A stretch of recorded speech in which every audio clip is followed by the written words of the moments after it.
The first letter came on a Wednesday morning, tucked neatly into my mailbox like it belonged there.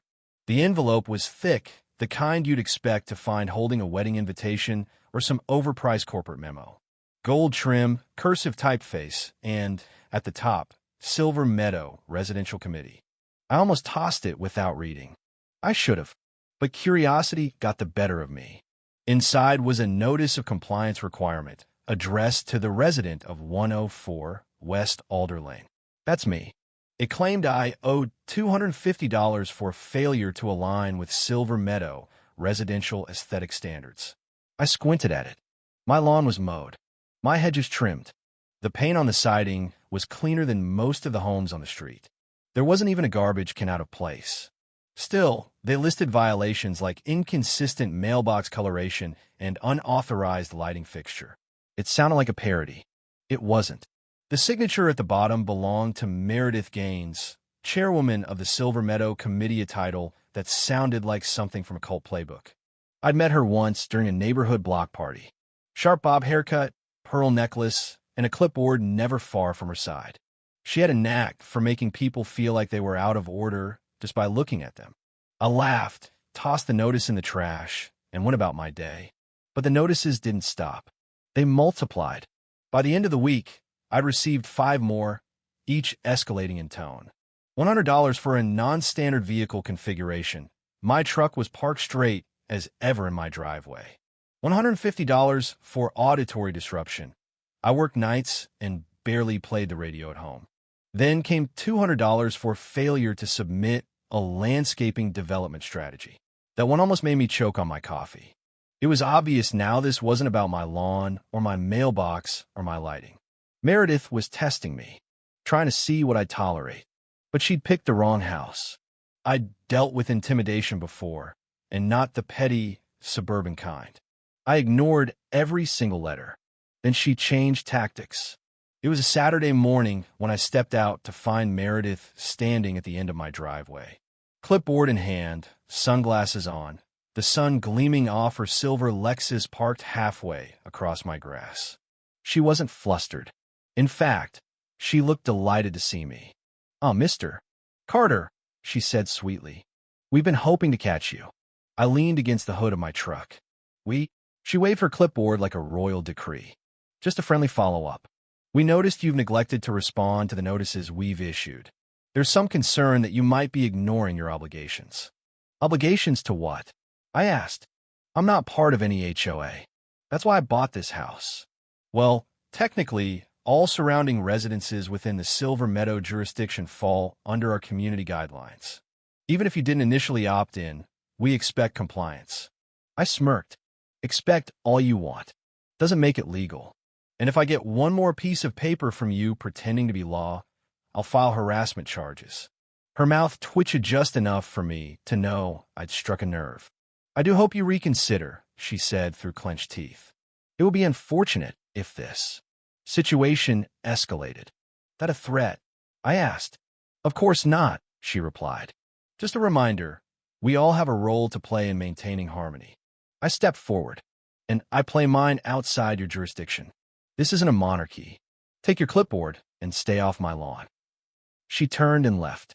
I thought that would be the end of it. It wasn't. The next morning, someone dumped 2 bags of garbage on my front yard. A week later, my mailbox was flattened. The police called it vandalism without a suspect. My neighbors, once friendly, now avoided eye contact. One guy even whispered, "You should have just paid her," as I passed him on my way to my truck. At the gas station, an old-timer named Ed gave me a knowing look. "Word is you're in trouble with the committee." "What kind of trouble?" He shifted uncomfortably. "Meredith's saying there's a warrant out. Something about your refusal to comply with enforcement procedures." I blinked. "A warrant? From a neighborhood committee?" He shrugged. "It's what people are saying." 2 days later, I got a letter marked final notice. It read, "Due to continued failure to adhere to Silver Meadow standards, legal action is now being pursued. Be advised, a warrant has been issued for your arrest."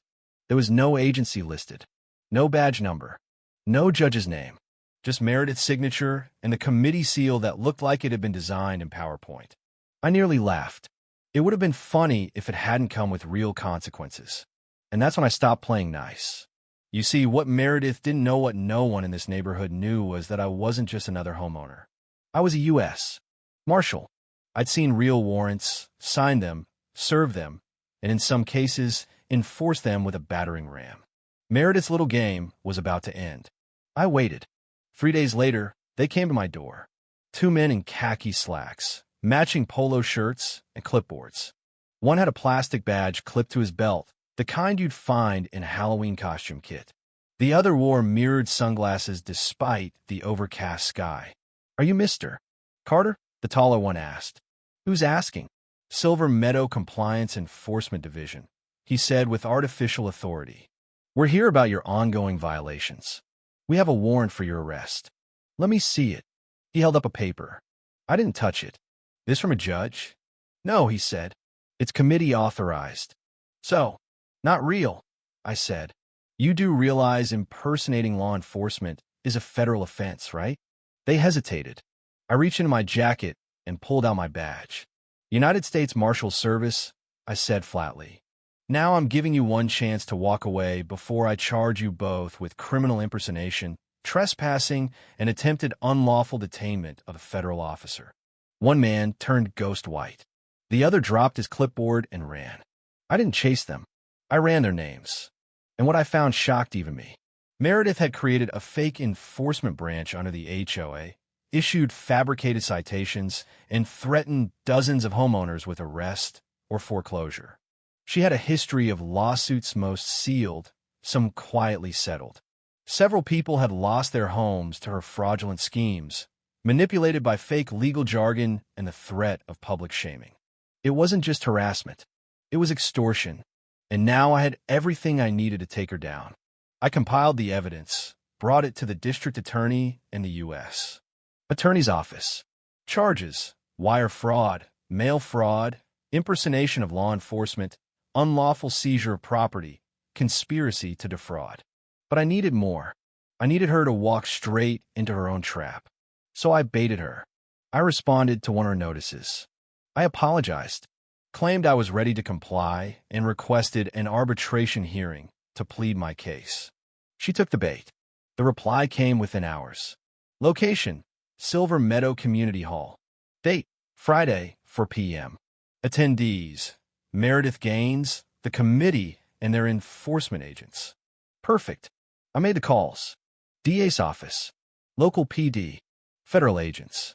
The room would be full. Friday came. I arrived in jeans and a sweatshirt. Meredith sat behind a table like she was presiding over the Supreme Court. Her clipboard gleamed. A faux gavel rested at her side. Behind her, the rest of the HOA board. A few seats down, 2 terrified homeowners held crumpled notices in their hands. "Mr. Carter," she said brightly. "Thank you for joining us." "Wouldn't miss it," I replied. She launched into her opening remarks, full of legal-sounding nonsense. Terms like procedural compliance failure and community security statute. I let her finish. Then I stood. "You're wasting everyone's time," I said. "Let's make this quick." She narrowed her eyes. "Excuse me. No more games, Meredith. Let's bring in some real authority." Right on cue, the doors burst open. Uniformed officers entered first. Then came the assistant U.S. attorney, holding up a real warrant this time. "Meredith Gaines, you are under arrest for conspiracy to commit wire fraud, impersonation of law enforcement, extortion, and unlawful seizure of private property." The room went silent. Meredith stood up, eyes wide. "This is absurd. If this is all a misunderstanding." I stepped forward. "No, Meredith. It's justice. And it's been a long time coming." The rest of the board backed away as agents cuffed her. Her gavel hit the floor with a clatter. She screamed, begged, accused everyone else. No one came to her defense. Outside, a crowd had gathered. Neighbors, reporters, homeowners she'd tormented. When she was let out in cuffs, people clapped. 3 months later, Silver Meadow was unrecognizably in a good way. The HOA was dissolved. The bogus fines refunded. Some of the homes lost to foreclosure were restored to their rightful owners through emergency court orders. Lawsuits were filed against Meredith. Her assets frozen. She faced trial on 15 counts. She didn't get probation. She got prison. And me? I got my peace back. One morning, I stood at the edge of my yard, coffee in hand, watching a family move back into a house Meredith had nearly stolen. The father gave me a small nod as he carried a box through the door. A silent thank you. That was enough. Sometimes, justice doesn't arrive with sirens or headlines. Sometimes it waits. Quiet. Steady. And when it comes, it doesn't just knock. It kicks the damn door down.